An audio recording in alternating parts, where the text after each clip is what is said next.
Good morning, welcome back to Morning at 10 TV. My name is Malaki Vilodera. Now today on the solutions segment, we'll be trying to forge solutions to how we can tackle this violations, violence against children. Of course, we know 49% of the population here in Uganda is children. So do your math, 40 million is the population in the country, 49% of that is of children. So we have a big number of children here. Of course, now the big conversation has been the report that was recently, kind of published to the public, of course, under the Ministry of Gender, Labor and Social Development. Statistics that are quite worrying. So in studios, I have Mr. Timothy Opobo, who is the Child Protection Manager, Child Fund. Thank you so much for making time. Thank you very much. The statistics are worrying, especially when it comes to violence against children. Of course, the report broke it down to sexual violence, emotional violence, and physical violence. Why are we having this? And in all this, girls are the ones who are most affected. Thank you very much, Malia. I first want to correct you. It's not 49% of the population, children's beyond that. It's 56%. It's 56 now? Yes, so okay. More than half of Ugandans are children, more than half. Maybe about 25 million are children. And so that's a very significant number. They are the majority of the people on this soil. Going to the issue of violence, I mean, violence in itself takes those three forms that you spoke about. It is physical, it is sexual, it's emotional. And it is not something that is necessarily new. The report that we published, I say we because we were part of the process, was an affirmation of what we had been talking about all along, that we have a problem, that children in Uganda are facing physical abuse, children in Uganda are facing sexual abuse, children in Uganda are facing emotional abuse. And so the report simply confirmed what we have been talking about. Yeah. Okay, all right. When it comes to emotional violence, let's start from there. Of course, you actually surveyed the age group between 18 and 24. And for girls, 1 in 3 that you actually spoke to, of course, say that at some point they experienced emotional violence. And when it comes to the boys, the statistics also vary, but for them, 35% are of the perpetrators are actually mothers, stepmothers. Now, still on boys, 32% of that are from fathers and stepfathers. So where do we draw the line? Especially, parents, we're in Africa. When it comes to emotional violence, you really don't know when you are, crossing the line, because it's a thin line between you being angry with your child and you just trying to correct them and getting back on track. So in terms of solutions, what should we be looking to? Do you now say that parents need to go for schooling to know how to emotionally, of course, handle their children? I think the first point is for us to recognize that we have this thing called emotional violence. In fact, personally working in this area around children, the issue of emotional violence is the most insignificantly recognized. In other words, it's not given the attention it deserves. The other point related to emotional violence is the fact that in terms of consequences, it has very long-term, far-reaching consequences that move with these children into adulthood and then affect their lives and their relationships later. But going to the issue that you raised about, where do we draw the line and what do we need to do? I think we must understand, when we say emotional violence, what are we talking about? We're talking about things that we met out to children that affect their emotions, their psychological well-being. And I'll give you examples, to make it very clear to people out there. And when you mention the report, stepmothers, stepfathers, etc., it's because we have this tendency to talk to children and we say things that we don't know really affect these children. Many times maybe we know, but we don't understand the level or the consequences. Where you grow up telling a child you are stupid, or you will amount to nothing, or many times for girls you'll be married off, or you'll be a prostitute in this village, or you will be like, sometimes they say you are stupid as your father, sometimes you're as ignorant as your mother. And when we continuously begin to rub these things into the minds of these children, to them it becomes truth. A child that you continuously tell they are stupid begins to believe that they are stupid. A child that has been trampled on and told that you will amount to nothing puts that in their mind and grows up to believe, I will become nothing. And unfortunately, they live with this mindset. So what you're saying is parents need to move away from using abusive words. Abusive words is one of them, Okay. and it's one of the strongest ways emotional violence is meted out.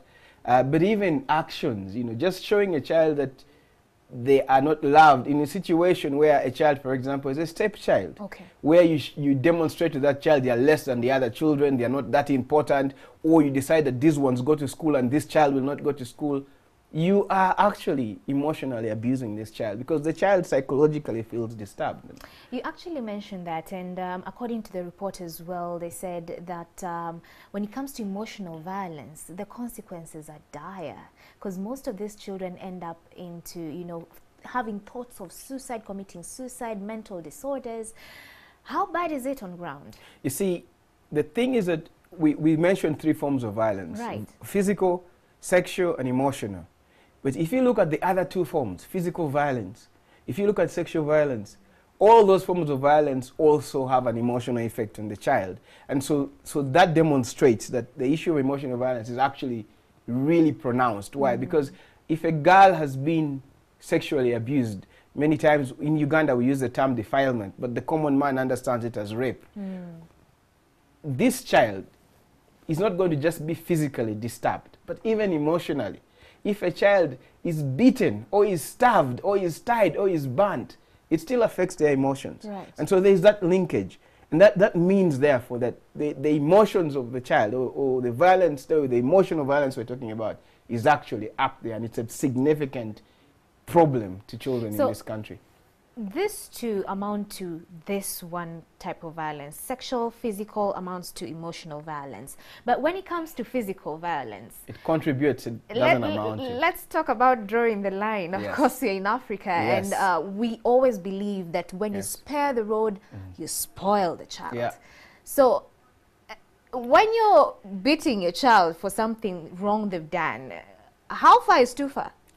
The issue of physical violence, first of all, let me say beating is just one form of physical violence. Is it violence? It is correction. It is, beating is one form of physical violence. I repeat that. And why? It's a controversial issue and many people may not agree with me on what I'm going to say. But, beating is a form of corporal punishment. We have the concept that spare the rod and spoil a child, drawn from the Bible for Christians.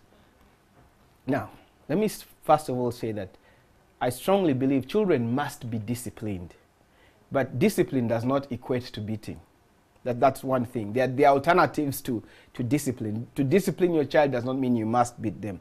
The challenge with beating is the question you asked. How far is too far? If I slap my child, the weight in my hand is not the weight in your hand. So how do we measure what is fair and what is not fair? You understand? But the other thing is that beating is inflicting pain on this child. And as a correction measure, does not necessarily create change. And let me explain this to you so that you understand. Very important. What do we do when we beat children? And this is a problem we have, and I want to make a relationship for you to see. When you beat a child, the child feels pain physically on the body. Right. Now, what happens is you have instilled in this child's mind fear. Don't do this, because if you do this, you will get beaten. Unfortunately, many times, the children begin not to do things because they will be beaten, not because they understand why they shouldn't do it. And that's one of the fundamental problems we have, even in the education system. Because we grow up children knowing that once you do something wrong, you are beaten. And so a child starts to respond to the beating as a stimuli. It's a stimuli, it's a fear. But what happens when we grow up? As we grow, first of all, we begin to learn that to correct anything, we beat. And so you're beaten at home, you are beaten at school, So what happens when we get married in families? Okay. When you have that disagreement with your husband or your wife, the only thing you have learned is to beat. And so we have a huge problem of domestic violence. But beyond that, when we train children that if you have to come to class in time, a teacher must stand with a stick. If you have to do your work well, you must be beaten. Once that is taken away, then that's why we have people talking about African time. Why? Have you ever thought about why we are always late? Yeah. It's because we are used to being pushed. We are used to being driven. And so we bring it from childhood to adulthood. So what are the other options then? If beating is totally unacceptable, what are the options for parents and also teachers exactly. alike? So there are what we call alternatives to corporal punishments, or there's something we call positive disciplining. And, you know, what we are trying to do and what we are training and teaching and speaking about to parents, and what we are learning, even me as a parent, is there are things that you can do. For example, you can withdraw privileges from children as a corrective measure and say, because you did not do this, you were supposed to go and play, for now you will not. And the child will learn. You don't have to beat, because the only thing we know how to do is to beat. You understand? And this is a problem. It is a problem. The other thing I need to mention is this physical beating. We gag children because a child begins to fear you as a parent. So what happens when the child has an issue? They can't express themselves. So we grow our children here in Uganda and in Africa, not allowing them to speak out, not allowing them to express themselves. And so what do we expect of them? So there's the withdrawal of privileges. What other alternative do we have? Well, there are issues like timeout, as we call it. You ask a child to just go and be in one place. Naughty corner? Naughty corner, as you want to call it. It sounds, you know, when we say these things, some people say, these are Western things. They're not Western things. These are simple things that we can do. And these are things that will help children learn lessons.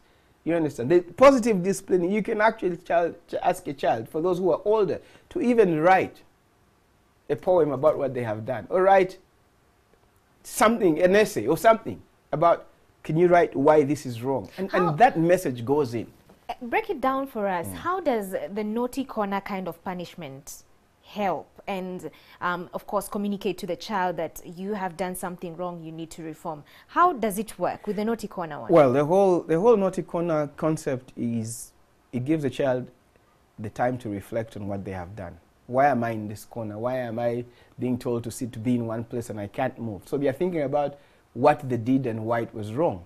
You beat a child feels pain and cries and goes. The next time, they have not really learned even why, you understand? So, and that is, we cannot teach by doing that. Okay. Yeah. All right, let's jump on to sexual violence. Of course, I'm sure on social media we have a lot of feedback, especially with regards to you saying that caning is not the solution.